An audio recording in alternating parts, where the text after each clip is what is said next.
Dan pemirsa, untuk membahas lebih lanjut terkait dengan sidang lanjutan hari ini dengan terdakwa Ferdy Sambo dan juga Putri Chandrawati, kita akan membahasnya bersama dengan pakar hukum pidana ada Abdul Hadjar Fikar. Selamat siang Pak Fikar. Selamat siang Mas Abdi. Baik, salam sehat. Terima kasih sudah meluangkan waktu bersama kami Pak Fikar.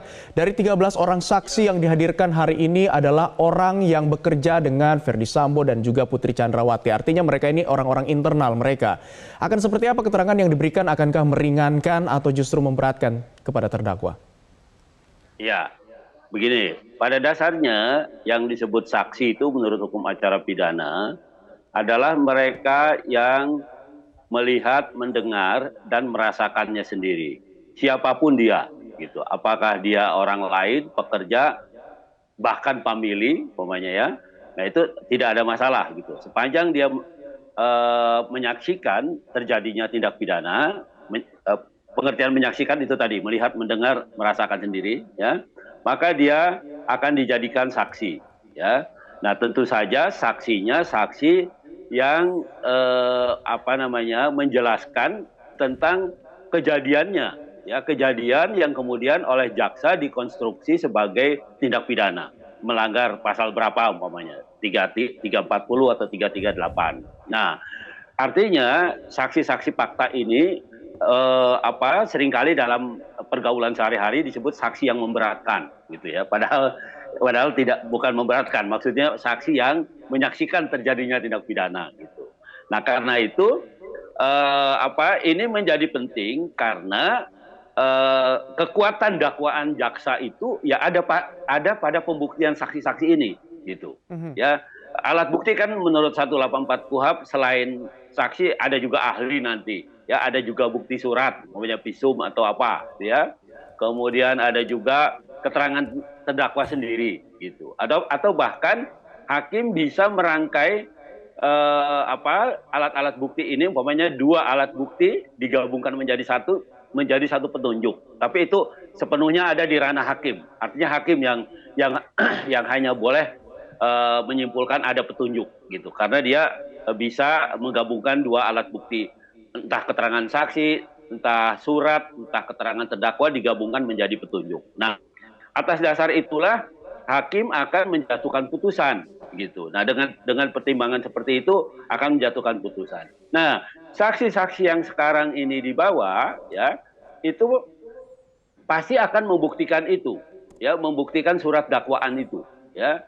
Apakah situasi sebelum terjadinya tindak pidana, ya, sebelum terjadinya penembakan, gitu ya, ataukah pada saat terjadinya tindak pidana atau terjadinya penembakan, atau pasca atau sesudahnya, gitu, ya.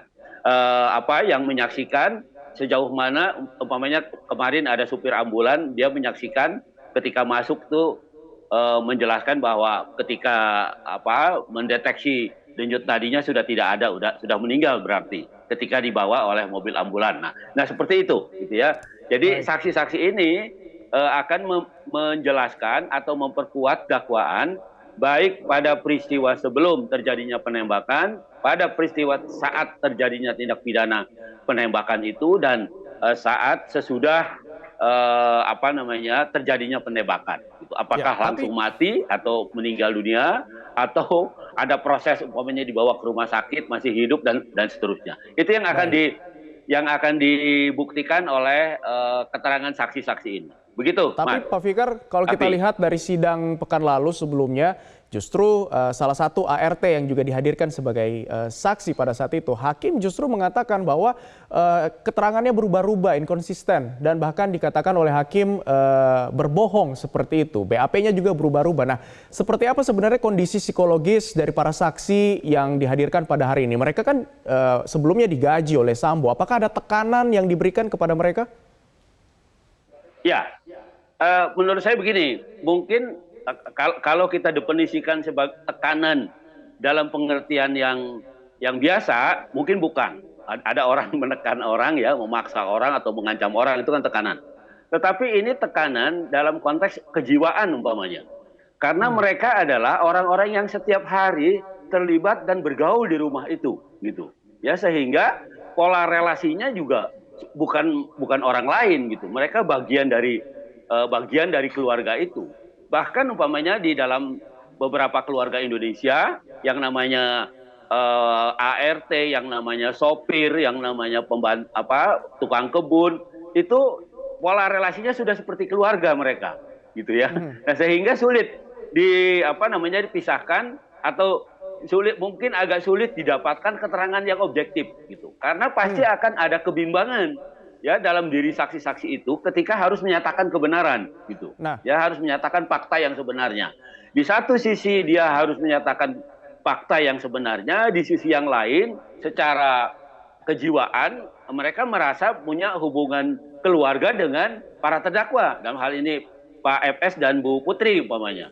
Nah, kalau mereka menyatakan fakta yang sebenarnya, kejadian sebenarnya, mereka khawatir akan menyakitkan atau bahkan akan memberatkan Pak FS atau Bu Putri. Nah, ini hambatan yang paling bisa dihadapi oleh mereka yang memang tadinya secara pergaulan sehari-hari itu mereka dekat gitu. ya, itu Apalagi yang kan kemudian menjadi di gambar juga, tadi Pak Fikar. saya lihat di gambar TV begitu saksi ART Susi itu datang langsung memeluk Bu Putri kan. Nah, artinya apa? Itu menggambarkan pola relasi kekeluargaannya begitu intens gitu. Sehingga ya itu tadi saya bilang tinggal pinter-pinternya penuntut umum, penasihat hukum dan hakim menggali keterangan yang objektif dari para saksi ini. Walaupun ada ancaman juga kalau saksi ini menyatakan keterangan yang tidak benar, dianggap keterangan palsu, bisa diproses ya, diproses pidana juga mereka sebagai pemberi keterangan palsu. Begitu, Mas. Nah, Pak Fikar, seperti apa? Siapa yang bisa menjamin bahwa keterangan yang diberikan oleh saksi dengan tekanan psikologis yang tadi Anda jelaskan ini betul-betul valid dan juga netral? Karena kan ada kedekatan antara saksi hari ini dengan Ferdy Sambo dan juga Putri Chandrawati. Seperti apa kuasa hukum ataupun jaksa dan juga hakim menggali ini dari sisi mana dan melihat keterangan ini benar-benar valid dan sesuai dengan fakta? Ya, gini, nomor satu ya, pertama kali pasti hakim akan mengingatkan lebih dulu sebelum dilakukan pemeriksaan bahwa keterangannya adalah keterangan yang mengikat dan punya akibat hukum. Ya, artinya apa? Keterangan mereka kalau diketahui kemudian tidak benar atau palsu, mereka bisa diproses secara pidana. Nah, itu pasti mungkin tidak hanya hakim yang menyatakan itu, tapi juga jaksa atau penasihat hukum juga ketika mau bertanya biasanya menyatakan itu juga gitu. Maksudnya mensugesti supaya saksi itu memberikan keterangan yang benar gitu ya. Nah, itu satu upaya gitu. Upaya yang lain saya kira menurut saya kalau hakim itu tidak terlalu sulit. Ya, karena apa? Karena hakim itu memeriksa semua keterangan saksi itu akan dia pertimbangkan seluruhnya gitu. Jadi kalau ada perbedaan tentang satu objek umpamanya yang dilihat oleh saksi yang berbeda ya, tetapi juga ada perbedaan ya. Nah, tinggal dihitung. Maksud saya dikalkulasi berapa saksi yang menyatakan itu sama, berapa saksi yang berbeda gitu, ya kan?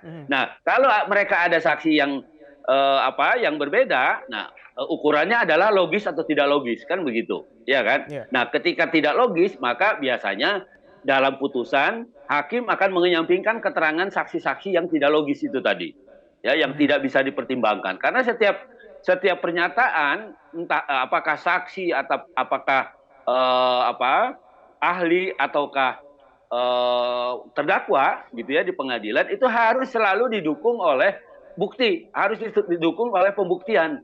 Jadi pernyataannya bukan pernyataan yang kosong gitu. Artinya asal menyatakan saja gitu ya, asal menyatakan dan ngarang gitu. Itu tuh nggak bisa. Pasti itu akan ketahuan gitu. Ya, akan ketahuan ketika dibandingkan dengan keterangan saksi-saksi yang lain yang ada pada momen yang sama gitu. Nah, itu yang saya kira hakim lebih menguasai itulah, karena biasanya hakim yang di Jakarta itu adalah hakim yang sudah 25 tahun lebih di daerah gitu ya. Artinya pengalaman sidangnya sudah banyak gitu. Baru kemudian mereka masuk Jakarta. Begitu. Oke. Pak Fikar, tapi lagi-lagi kalau kita lihat di kesaksian sebelumnya ada saksi ART ini, Susi, sebelumnya juga hakim sudah mengatakan bahwa keterangannya inkonsisten, kemudian berbohong, bahkan sampai diancam begitu bisa dikenakan pasal berbohong dalam memberikan kesaksian. Kenapa tidak langsung dijatuhkan pasal tersebut? Padahal hakim sudah menilai itu keterangannya berbohong dan hari ini kembali dijadikan jadi saksi. Ya, ya, saya kira kemarin gitu ya, kemarin mungkin hakim belum yakin tentang kebohongan orang ini gitu ya, tentang kebohongan orang ini. Nah, karena itu kemudian pada kesaksian kemarin tidak langsung umpamanya memproses saksi ini sebagai pemberi keterangan palsu gitu. Nah, tetapi ya kalau yang kedua ini masih terjadi itu, saya yakin apakah hakim atas inisiatifnya sendiri ataukah atas permintaan penasehat hukum atau jaksa penuntut umum, ya hakim pasti akan memutuskan memproses saksi ini kalau masih umpamanya keterangannya seperti kemarin memberikan keterangan-keterangan yang tidak sesuai, yang tidak sama dengan keterangan yang diberikan di dalam berita acara gitu, alias keterangan palsu umpamanya seperti itu. Nah, saya yakin itu. Jadi apakah nanti inisiatif hakim sendiri ataukah permintaan dari jaksa penuntut umum atau dari kuasa hukum terdakwa, ya, kalau keterangan saksi ini masih juga berbelit-belit dan ada indikasi kepalsuannya, saya kira hakim akan bertindak gitu. Mungkin kemarin baru menjajaki saja, maksud saya belum sepenuhnya ya, belum sepenuhnya bahwa saksi ini memang punya karakter yang suka berbohong umpamanya. Nah, kalau ini diulangi lagi, saya yakin hakim akan langsung memerintahkan jaksa untuk memproses saksi palsu itu. Begitu. Baik. Walaupun Susi ini sudah 3 kali ya, Pak Fikar, 3 kali mengganti BAP, kemudian keterangannya di persidangan juga berbeda-beda. Ini belum juga bisa langsung dijatuhkan pasal keterangan bohong atau kesaksian bohong. Iya, mestinya sih sudah, ya. Mestinya sudah. Cuma itu kan tadi saya bilang, kewenangan subjektif ada pada masing-masing profesional itu, ya. Tapi yang pasti di dalam persidangan itu kan yang punya kewenangan penuh adalah hakim, majelis hakim gitu.